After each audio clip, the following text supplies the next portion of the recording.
1944년 3월 6일 아침, 베를린 상공은 잿빛 구름이 뒤덮은 채 무겁게 가라앉아 있었다. 지상의 대공포 진지에서는 이미 사이렌이 울리고 있었고, 루프트와페 베테랑 조종사들은 익숙한 임무를 준비하고 있었다. 그들은 이 상황을 수백 번 겪어왔다. 영국에서 날아오는 미국 폭격기 편대는 멀리서도 쉽게 알아볼 수 있었다. 천천히 반짝이며 다가오는 은빛의 덩어리들, 그리고 붙어있다가 어느 시점에서 되돌아가는 전투기 호위. 독일 조종사들은 그 패턴을 너무나 잘 알았다. 연료가 바닥나기 시작하면 미국 전투기들은 프랑스 근처에서 반드시 회항했고, 그 순간부터 폭격기들은 하늘 위에 고립된 채 공격 대상이 되었다. 독일 에이스들에게는 일종의 약속과도 같은 시간이었다. 폭격기들은 느렸고 덩치가 컸고 서로를 지키려는 화력에 의존했지만, 정면에서 몰아치는 독일 전투기들의 속도와 화력 앞에서는 쉽게 찢어졌다. 독일 조종사들은 오늘도 그 일을 반복할 거라 생각했다. 그들은 스스로를 하늘의 주인이라고 믿었고, 실제로 그 말은 어느 정도 사실이었다. 그런데 이날 공기의 분위기는 묘하게 달랐다. 무전기에는 처음 보는 잡음이 섞여 들어왔고, 지상 관측소에서는 폭격기 뒤에 낯선 기체가 있다는 보고가 계속 올라왔다. 처음에는 모두들 대수롭지 않게 여기며 또 신형 P-47이겠지 라고 넘겼다. 하지만 쌍안경을 통해 멀리서 명확해지는 형체는 그들이 예상한 어떤 것도 아니었다. 날개가 더 얇고 기체가 더 길고 움직임이 믿을 수 없을 만큼 매끄러웠다. 그 순간 독일 공군 에이스 프란츠 스티글러는 천천히 조종관을 잡은 채 하늘을 바라보았다. 그는 직감했다. 이건 우리가 알고 있던 그 비행기가 아니다. 폭격기들 뒤에 따라오고 있던 것은 200대가 넘는 전투기였다. 정확히 말하면 209대. 그 이름은 P-51 머스탱. 한때 아무도 주목하지 않았던, 심지어 미군 내부에서도 크게 기대하지 않았던 그 비행기가 오늘 독일 수도 베를린까지 들어온 것이다. 스티글러는 순간적으로 숨을 삼켰다. 이 숫자는 독일 조종사들에게 단순한 위협이 아니라 공포였다. 미국이 더 이상 되돌아가는 호위 전투기가 아니라 끝까지 따라오는 호위 전투기를 손에 넣었다는 뜻이었기 때문이다. 이 광경을 본 어느 독일 조종사는 나중에 이렇게 말했다. 그날 우리가 본 건 전투기가 아니라 패배의 그림자였다.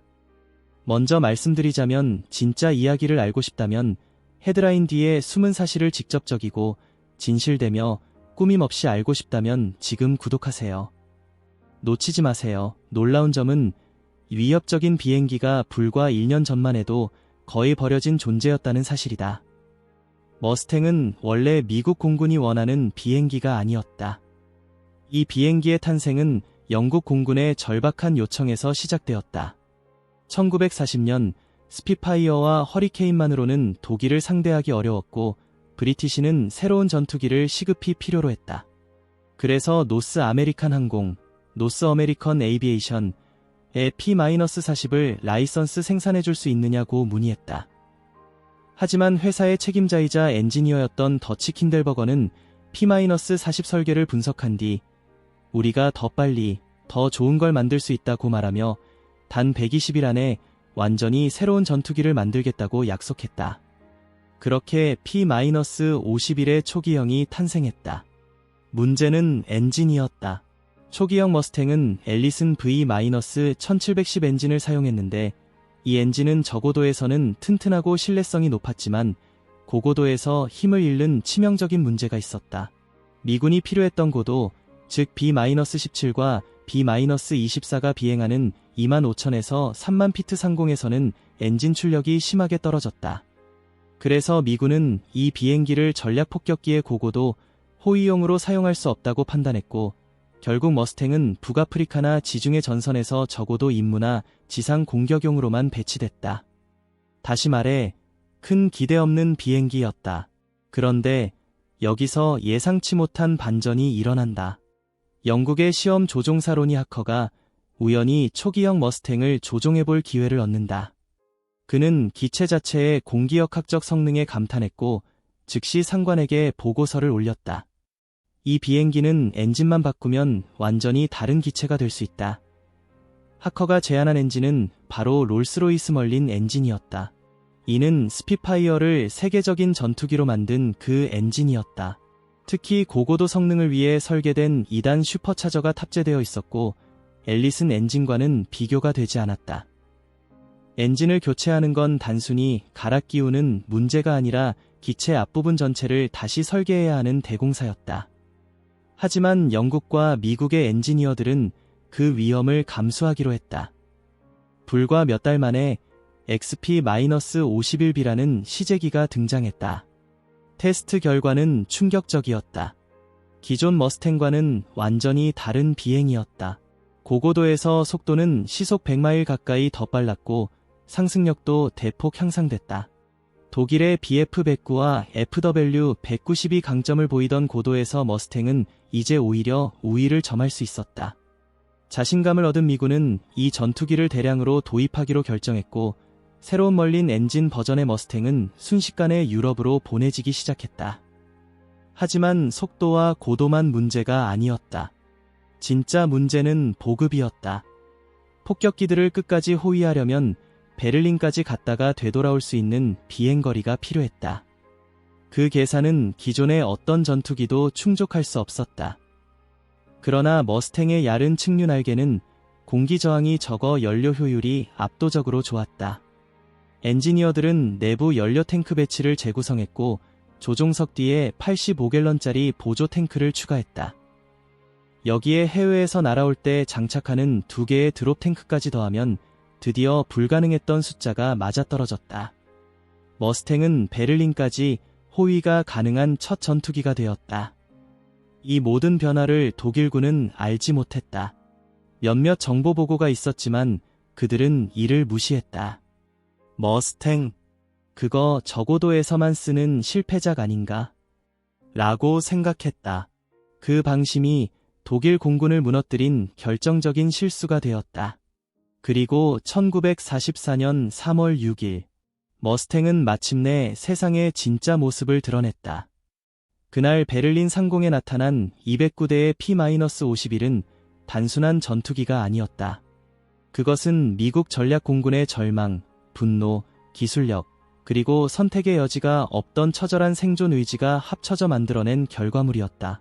독일 조종사들은 하늘을 가득 메운 그 비행기들의 실루엣을 보며 깨달았다. 이건 우리가 상대하던 하늘이 아니다. 이건 새로운 전쟁이다. 프란츠 스티글러는 나중에 당시 상황을 떠올리며 이렇게 말했다. 그 순간 우리는 게임이 끝났다는 걸 직감했다. 이제 폭격기들은 다시는 혼자 남지 않을 거라는 사실을. 그러나 이 믿기 힘든 반전, 즉 실패작이 영웅으로 돌아오기까지의 과정에는 아직 우리가 이야기하지 않은 비극과 난관이 있었다. 머스탱이 탄생하는 과정은 결코 매끄럽지 않았고 오히려 대다수의 군수 내부는 이 비행기가 성공할 것이라고 생각조차 하지 않았다. 다음 이야기는 바로 그 절망의 시기, 미국의 공군 전략이 완전히 붕괴될 뻔했던 그 순간으로 돌아간다. 머스탱의 등장이 아니라 머스탱이 필요한 이유조차 제대로 이해되지 못했던 바로 그 시점이다.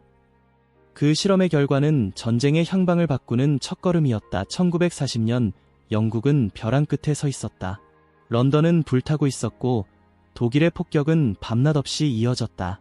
비행기 공장은 목표물이 되었고 공군은 파일럿과 기체 모두를 빠르게 소모하고 있었다. 전투기가 필요했다. 어서. 지금 당장. 그런데 새로운 전투기를 개발하려면 시간이 필요했고 영국은 시간이 없었다. 그래서 눈을 돌렸다. 대서양 건너편, 미국. 당시 영국은 미국 커티스사의 P-45호크를 일정 수량 들여오고 있었다. 이 기체는 충분히 튼튼했고 다룰 줄도 알았으며 급한 상황을 채워줄 수 있었다. 하지만 대량 구매를 하려면 생산 속도에 문제가 있었다. 그래서 영국 조달사무소는 캘리포니아에 있는 한 회사에 제안을 넣는다. 커티스의 P-40을 대신 생산해줄 수 있는가? 그 회사의 이름은 노스 아메리칸 항공, 노스 어메리컨 에이비에이션. 그 회사의 책임자는 딱딱한 엔지니어였고 실용주의자였으며 우리는 공장을 빠르게 돌릴 수 있다고 말하던 인물이었다. 이름은 더치 킨델버거, 더치 킨델버거. 하지만 킨델버거는 단순한 하청 생산에는 관심이 없었다. 그는 과감하게 다른 제안을 꺼낸다. P-40을 만들 바엔 더 좋은 걸 직접 설계하겠습니다. 단, 시간은 120일이 필요합니다. 단 4개월. 영국 측은 믿지 못했다. 새로운 전투기를 4개월 만에? 그런데 그는 웃지 않았다. 그는 진심이었다. 그리고 약속은 지켜졌다. 정확히 117일 후 머스탱의 첫 번째 시제기가 완성되었다. 이름은 나-73X. 이 비행기는 당시 어떤 전투기와도 다른 구조를 하고 있었다. 우선 가장 눈에 띄는 부분은 날개였다. 얇고 직선적이며 측면에서 봤을 때 일반적인 곡선형이 아니라 거의 직각에 가까운 단면을 가지고 있었다. 이 날개는 별표 측류 날개, 레머너 플로윙, 별표로 당시엔 실험적인 개념에 가까웠다. 전통적인 날개는 앞쪽이 두껍고 뒤로 갈수록 얇아지는 형태였다. 하지만 머스탱의 날개는 가장 두꺼운 부분이 훨씬 더 뒤쪽에 위치해 있었고 공기가 더 매끄럽게 흐르도록 설계되어 있었다. 그 결과는 저항이 낮았다. 저항이 낮다는 건 속도와 효율이 높다는 뜻이었다. 더 멀리, 더 빠르게, 더 적은 연료로 날 수 있었다. 기체 전체는 가볍고 매끄러웠으며 조종석은 뒤쪽으로 밀려 있어 시야가 넓었다. 이 기체는 직선 고속 돌파에 최적화된 구조였다. 낮은 고도에서 빠르게 침투하여 타격하고 나오는 전술에 딱 맞았다. 하지만 이 뛰어난 기체의 얹힌 심장은 그 모든 설계를 무력화시켰다. 바로 앨리슨 V-1710 엔진. 앨리슨 엔진은 나쁘지 않았다. 사실 굉장히 훌륭했다. P-45호크에도 쓰였고 P-38 라이트닝 초기형에도 탑재되었다. 고장도 적었고 견고했다. 하지만 결정적인 약점이 있었다. 고고도에서 숨을 쉬지 못했다. 정확히 말하자면 15,000피트 이상에서는 출력이 급격히 떨어졌다. 왜냐하면 이 엔진은 슈퍼차저가 단일 단계였기 때문이다. 저고도에서는 멀쩡히 작동하던 엔진이 25,000피트 상공에서는 마치 기침을 하듯 출력을 잃었다. 그 결과 머스탱은 빠르지만 약한 전투기가 되어버렸다. 고고도 전투가 불가능했고 무거운 폭격기를 호위하며 장거리 작전을 펼칠 수도 없었다. 이 육군 항공대는 실망했다. 그들은 이 기체를 고고도 호위용으로 사용할 수 없다는 판단을 내렸고 머스탱은 전략 전투기라는 꿈에서 멀어졌다. 많은 기체가 아프리카, 시칠리아, 버마 같은 저고도 전장으로 보내졌다. 그곳에서 머스탱은 A-36 아파치라는 이름으로 급강하 폭격기 역할을 했다. 폭탄을 실었고 브레이크를 달았고 기총 소사를 하며 도로와 진지를 공격했다. 좋은 지상 공격기라는 평가가 따라붙었고 거기서 끝이었다. 하지만 일부 영국 조종사들은 뭔가 이상하다고 느꼈다. 기체가 너무 잘 만들어져 있었다. 문제는 기체가 아니라 엔진에 있었다. 그중 한 명, 시험 조종사 별표 로니아커, 라니 하워커, 별표는 머스탱을 시험 비행한 후 보고서를 작성했다. 그는 분명히 말했다. 이건 엔진만 바꾸면 전쟁을 바꿀 수 있는 기체다. 그리고 그가 제안한 대안은 단순했다. 롤스로이스 머린 엔진을 탑재하자. 멀린 엔진은 이미 명성을 날리고 있었다. 슈퍼마린 스피파이어의 심장이었고 비행기 하나가 아닌 전 국민의 자존심 그 자체였다. 이 엔진은 2단계 슈퍼차저를 탑재하고 있었다. 고도가 오를수록 더 많은 공기를 강제로 밀어넣으며 출력을 유지했다. 3만 피트에서도 안정된 성능을 발휘했고 이것이 독일 BF-109와 정면으로 싸울 수 있는 이유였다. 문제는 이 엔진을 머스탱에 얻는다는 건 단순한 교체가 아니라 완전히 다른 기체를 만드는 일이라는 점이었다. 기체 전면부를 다시 설계해야 했다. 엔진 마운트가 달랐고 냉각 시스템도 바꿔야 했고 슈퍼차저의 열을 감당할 수 있도록 라디에이터도 재구성해야 했다. 무게 중심도 바뀌었다. 기체 전체의 균형이 다시 조정되어야 했다. 이건 공학적으로 엄청난 도박이었다. 실패하면 속도는 느려지고 기동성은 떨어지고 심지어 비행 중 엔진이 과열되어 고장이 날 수도 있었다. 실제로 당시 파일럿들 사이에서는 저건 프랑켄슈타인 비행기다 라는 말도 나왔다. 하지만 노스 아메리칸의 엔지니어들과 롤스로이스의 기술자들은 이를 포기하지 않았다. 그들은 1942년 말 앨리슨 엔진을 제거하고 멀린 60일 엔진을 강제로 얹은 테스트 모델을 완성했다. 이 비행기는 XP-51B라는 이름으로 처음 날아올랐다. 그리고 그 첫 비행 이후 모든 것이 달라졌다. 고도 3만 피트에서 시속 440마일. 상승률은 눈에 띄게 증가했고 기체의 조종성은 그대로 유지되었다. 파일럿들은 즉시 알아차렸다. 이건 완전히 다른 비행기다. 이건 업그레이드가 아니라 부활이었다. 하지만 이 시점에서도 머스탱은 전면 채택되지 않았다. 아직은 실험기였고 생산 라인도 제한적이었다. 그렇기에 아직 아무도 이 새로운 기체가 루프트바페의 악몽이 될 줄은 몰랐다. 그리고 아무도 예상하지 못한 것이 또 하나 있었다. 머스탱은 이토록 강력해졌지만 아직 완성되지 않았다는 사실이었다. 연료 문제는 어떻게 해결할 것인가? 무장을 늘릴 수 있을까? 시야는 괜찮은가? 이제 기체와 엔진은 완벽에 가까워졌다. 하지만 이 기체를 전쟁의 중심으로 이끌어야 할 또 다른 변화들이 남아있었다. 그리고 그것이 다음 이야기다. 전쟁은 숫자가 아니라 디테일에서 승부가 갈린다. 그 디테일이 항공기라면 그것은 곧 치명적일 수 있다. 머스탱의 가장 근본적인 디테일은 보이지 않는 내부에 있었다. 엔진. 정확히는 머린 엔진, 머린 61. 영국 롤스로이스에서 만들어진 이 걸작은 단지 기존의 앨리슨 엔진을 대체한 것이 아니라 기체 전체를 다른 클래스로 바꿔버렸다. 하지만 그것은 단순한 엔진 교체가 아니었다. 이식 수술은 사실상 기체의 앞부분을 통째로 해체하고 다시 설계하는 일이었다. 엔진 마운트, 즉 엔진을 고정하는 구조물은 전혀 호환되지 않았고 무게 배분도 달랐다. 머린 엔진은 훨씬 더 많은 열을 발생시켰기 때문에 기존의 냉각 시스템으로는 감당할 수 없었다.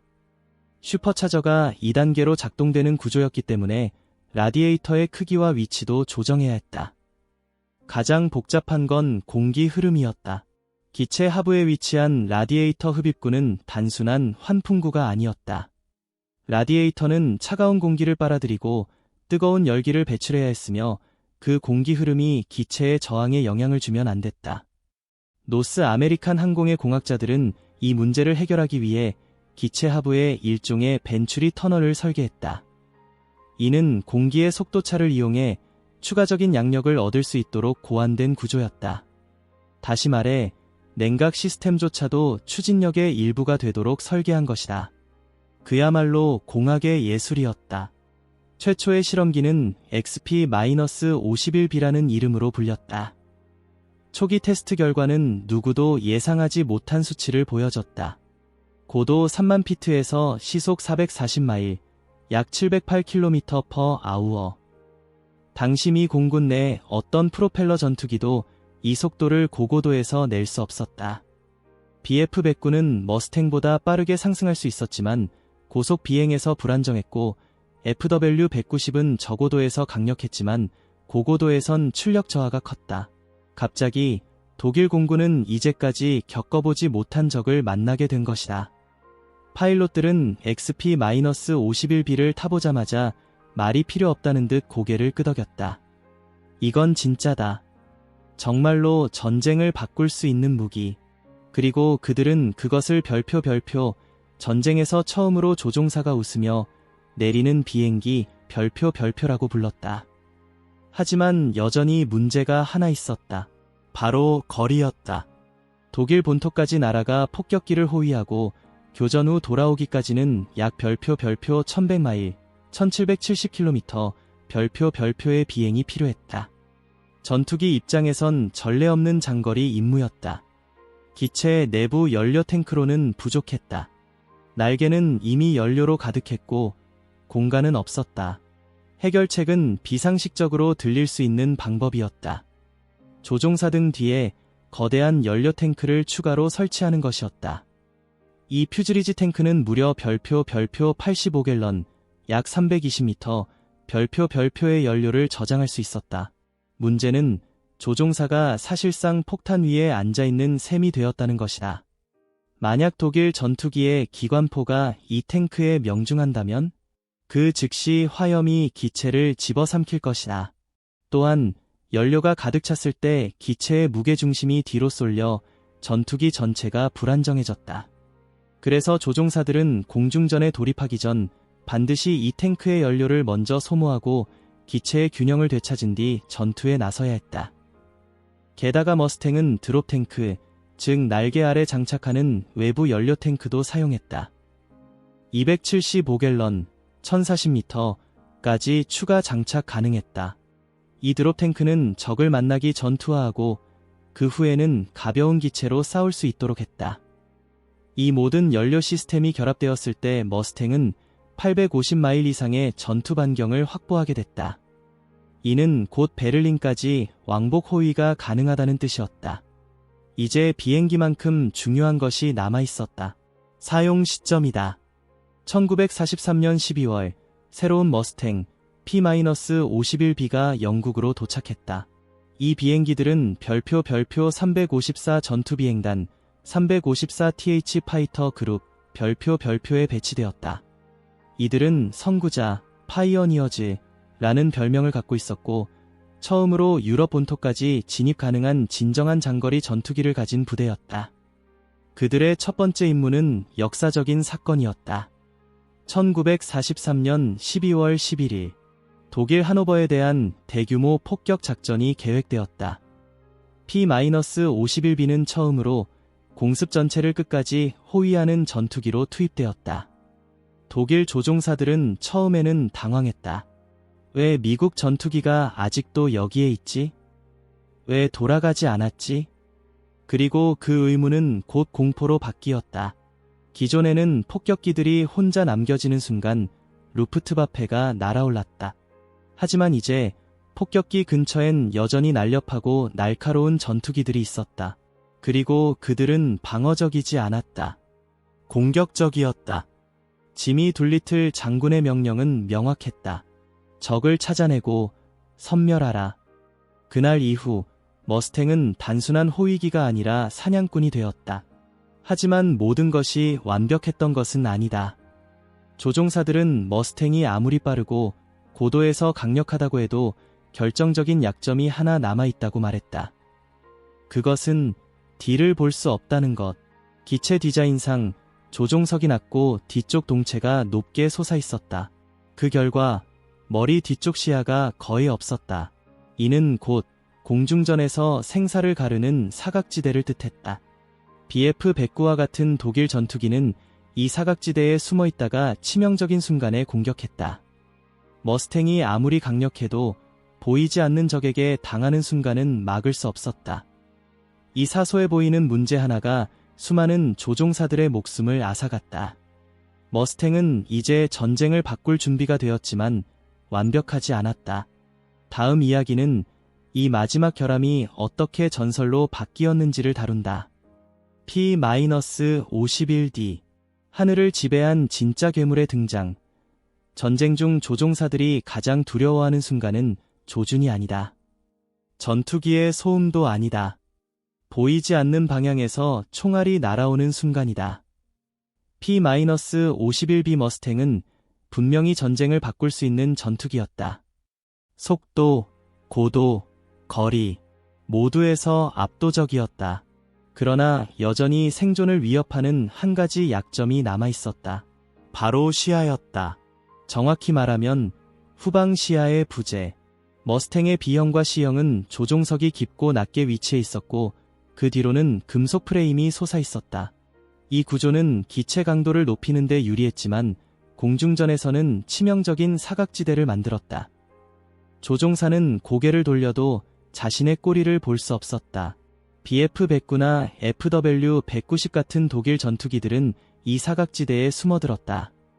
그들이 거기 있다는 사실을 인식할 수 있을 때는 이미 포탄이 날개를 찢고 있을 때였다. 파일럿들은 반복해서 항의했다. 속도도 좋고 고도도 좋지만 내가 못 보면 아무 소용이 없다. 공군은 마침내 이 경고에 귀를 기울였다. 노스 아메리칸 항공의 엔지니어들은 기체를 완전히 다시 설계하기 시작했다. 그들은 과감하게 결정을 내렸다. 동체 뒤쪽의 등뼈를 잘라내고 그 위에 투명한 도명 캐노피, 즉 별표 버블 캐노피, 버벨 캐노피, 별표를 얹기로 한 것이다. 이 결정은 단순한 디자인 변경이 아니었다. 전쟁의 규칙을 바꾸는 기술이었다. P-51D는 그렇게 탄생했다. 이제 조종사는 360도 시야를 확보할 수 있었다. 머리만 돌리면 꼬리를 확인할 수 있었고 하늘 어디에서든 접근하는 적을 먼저 볼 수 있었다. 그것은 사냥감과 포식자를 가르는 차이였다. 하지만 변화는 여기서 끝나지 않았다.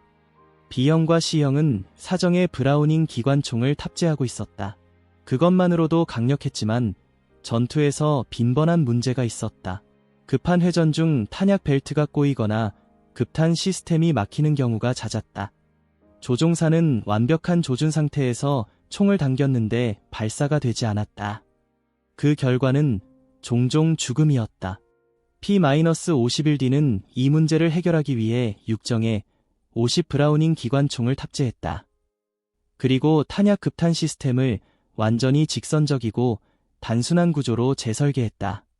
막힘은 사라졌고 조종사들은 다시 믿을 수 있는 무기를 갖게 되었다. 하지만 이 기체의 가장 놀라운 점은 눈에 보이지 않는 부품 하나에 있었다. K-14 자이로스코프 조준기. 이 장치는 당시 기준으로는 거의 마법에 가까웠다. 기존에는 조종사가 직접 감으로 적기가 이동할 방향을 예측해 사격해야 했다. 이른바 켄터키 윈디지, 컨터키 윈디지였다. 하지만 K-14는 회전하는 표적을 자동으로 계산하고 그 움직임에 맞춰 조준점이 따라 움직이도록 설계된 기계식 컴퓨터였다. 조종사는 단지 적기의 날개폭을 입력하고 러더 페달로 위치를 맞추면 조준경에 작은 다이아몬드가 떠올랐다. 그 다이아몬드는 정확히 조준해야 할 위치를 알려주는 표시였다. 이 시스템은 좋은 조종사를 훌륭한 사수로 만들었고 훌륭한 조종사를 살상 능력 최고의 에이스로 만들어주었다. 1944년 중반 P-51D는 본격적으로 유럽 전선에 도착하기 시작했다. 정확히 말하면 노르망디 상륙작전이 시작되던 그 결정적인 타이밍이었다. 6월 6일 연합군은 프랑스 해안을 향해 진격했고 그 하늘 위에는 수백 대의 P-51D가 함께했다. 이전까지의 머스탱은 폭격기 호위가 주 임무였다. 하지만 P-51D는 그 자체로 전장의 지배자가 되었다. 이제 그들은 공중전의 절대 우위뿐 아니라 지상 공격에서도 정밀 타격을 수행할 수 있는 전투기였다. 머스탱은 독일 기지를 급습했고 비행장, 연료 트럭, 기관차, 무기 저장고를 쉴 새 없이 타격했다. 독일 하늘 위는 더 이상 루프트바페의 영공이 아니었다. 머스탱은 떠도 공격했고 내려앉아 있어도 공격했다. 이제 독일 조종사들은 하늘로 뜨는 것도 지상에 있는 것도 위험했다. 공습이 끝나고 폭격기들이 귀환하던 시점 머스탱 부대는 사냥을 위해 하강했다. 수비를 400마일 속도로 비행하며 열차와 차량, 항공기를 갈기갈기 찢었다. B-17이 하늘에서 정밀 타격을 한다면 P-51D는 땅 위에서 칼날처럼 모든 것을 잘라냈다. 이 전술은 치명적이었다. 어느 날 독일 전투기 에이스였던 아돌프 갈란트 장군은 베를린 상공을 날던 머스탱들을 바라보며 이렇게 말했다. 그 순간 나는 전쟁이 끝났다는 것을 깨달았다. 그는 더 이상 폭격기를 막을 수 없다는 것을 알았다. 그것은 무력감이었다. 그동안 훈련시켜온 조종사들, 그동안 보호해온 도시들, 모든 것이 이제 하늘에서 무력해졌다. 그의 말은 과장이 아니었다. 머스탱은 루프트바페의 심장을 찔렀다.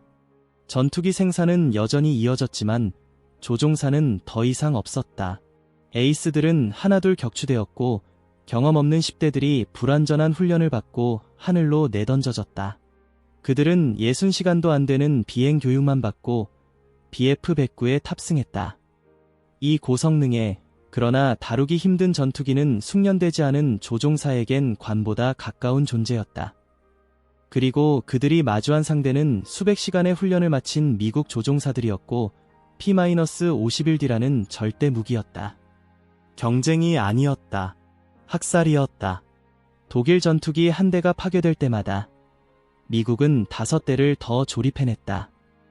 파일럿 한 명이 죽을 때마다 10명의 신병이 그 자리를 메웠다. 산업력과 기술, 전술과 교리, 그리고 하늘 위 시야까지 모두 미국 편이었다. 하지만 중요한 점은 이것이다. 머스탱은 전쟁을 혼자서 이기지 않았다. 하늘 위에서 폭격기를 위해 싸운 그 수많은 조종사, 지상에서 연료를 채우고 탄약을 적재한 정비병, 비행장을 건설한 기술자들, 모두가 함께 전쟁을 이겼다. 그럼에도 불구하고 만약 머스탱이 없었다면 아마도 폭격기는 베를린에 도달하지 못했을 것이다. 연합군은 독일 산업을 마비시키지 못했을 것이고 노르망디 상륙작전은 전혀 다른 결과로 이어졌을지도 모른다. P-51D는 전쟁의 흐름을 바꾼 가장 정밀한 도구였다. 이제 단 하나의 장이 남았다. 이 기계가 어떻게 전략을 살리고 전쟁을 단축시켰는지, 그리고 지금도 머스탱은 하늘에서 지상까지 모든 게 무너지고 있었다. 1943년 미군의 전략 폭격 작전은 실패 직전이었다. 수백 대의 폭격기들이 날아가도 절반 가까이가 돌아오지 못했다. 베를린은 너무 멀었고 루프트바페는 너무 강했다. 그때 등장한 것이 머스탱이었다. 머스탱은 단순한 전투기가 아니었다. 그것은 전략을 가능하게 만드는 도구였다. 미국이 세운 공습이론은 오직 한 조건 아래서만 작동할 수 있었다. 폭격기들이 임무를 끝내고 돌아올 수 있을 것, 그 조건을 머스탱이 충족시켰다. 그 결과 전쟁의 가장 깊숙한 핵심들이 이제 더 이상 안전하지 않게 되었다. 이제 B-17 플라잉 포트리스와 B-24 리버레이터는 독일의 산업 심장을 겨냥할 수 있었다.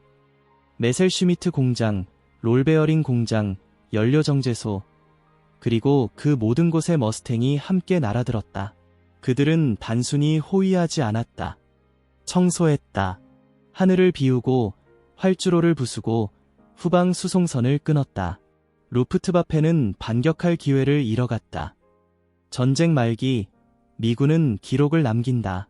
머스탱은 전투 중 적기 4,950대를 격추했고 지상에서 추가로 4,131대를 파괴했다. 그건 단순한 수치가 아니었다. 엘리트를 잃었다는 뜻이었다. 독일 최고의 조종사들, 수천 번의 출격을 견뎌낸 베테랑들이 하나둘 머스탱의 총구 앞에 쓰러졌다. 그들이 쓰러진 자리는 60시간짜리 조종 교육을 받은 10대 소년들로 채워졌다. 전투기가 아니라 관에 가까운 BF-109를 몰고 그들은 떨리는 손으로 이륙했고 머스탱과 마주한 순간 하늘은 다시 불탔다. 이건 기술의 전쟁이기도 했지만 심리전이었다. 독일 조종사들은 전투기가 베를린 상공을 나는 걸 보며 스스로 깨달았다. 이 전쟁은 끝났다. 그리고 실제로 그 말은 현실이 되어갔다. 하지만 P-51은 미국 혼자 만든 기체가 아니었다. 그것은 전형적인 전시 동맹의 산물이었다. 영국이 P-40을 대신해 달라던 요청. 미국의 노스 아메리칸 항공이 우리가 더 나은 걸 만들겠다고 호언장담한 약속. 영국 시험 조종사의 직감. 롤스로이스의 엔진. 미국의 생산력. 그리고 파일럿들의 집요함. 그 모든 것들이 한 대의 전투기로 모였다. 머스탱은 실패로 시작됐다. 고도에서 숨막히던 엔진. 무시당하던 설계. 버려진 실험기. 하지만 그것이 서서히 다시 태어나 마침내 전쟁을 구했다. 어떤 전투기도 전략을 성립시킨 경우는 드물다. 머스탱은 그것을 해냈다. 폭격기들이 베를린까지 날아가 정유 공장과 탄약고를 부수고 무사히 돌아올 수 있었던 건 등 뒤에 머스탱이 있었기 때문이다. 전쟁은 항상 전투기 숫자만으로 결정되지 않는다. 그 전투기가 언제, 어디서, 누구 옆에 있었는지가 중요하다. 머스탱은 항상 거기 있었다. 구름 속에서, 대열 옆에서, 또는 독일 활주로 상공에서. 그 존재는 공군 전체의 사기를 살렸고 전략의 기반을 세웠으며 연합군 지휘부에 이길 수 있다는 확신을 심어줬다. 그것은 단순한 기계가 아니었다. 날아다니는 희망이었다. 전쟁이 끝난 후 P-51 머스탱은 그 역할을 끝내고 역사로 들어갔다. 하지만 그 안에 담긴 것들은 오늘날까지도 전해진다. 기술, 절박함, 팀워크, 그리고 실패에서 배운 교훈. 머스탱은 공학적으로 완벽했기 때문에 성공한 것이 아니다. 실패했지만 다시 시도했기 때문에 성공한 것이다. 어쩌면 그게 이 전투기가 진짜로 남긴 유산이다. 처음엔 모두가 포기했지만 누군가는 끝까지 이 안에 뭔가 있다고 믿었다. 그 믿음 하나가 수천 명을 살리고 수백 개의 도시를 지켰고 전쟁의 시계를 앞으로 돌렸다. 이 전투기는 결코 혼자서 전쟁을 이기지 않았다. 하지만 그 전투기가 없었다면 우리가 이길 방법은 없었을지도 모른다. 전쟁을 바꾼 전투기 P-51 머스탱. 한때는 실패자, 결국엔 구세주. 이와 같은 이야기들을 더 보고 싶으시다면 명확하고 검증되며 예곡 없는 이야기들 지금 구독하고 누구보다 한 발 앞서 나가세요.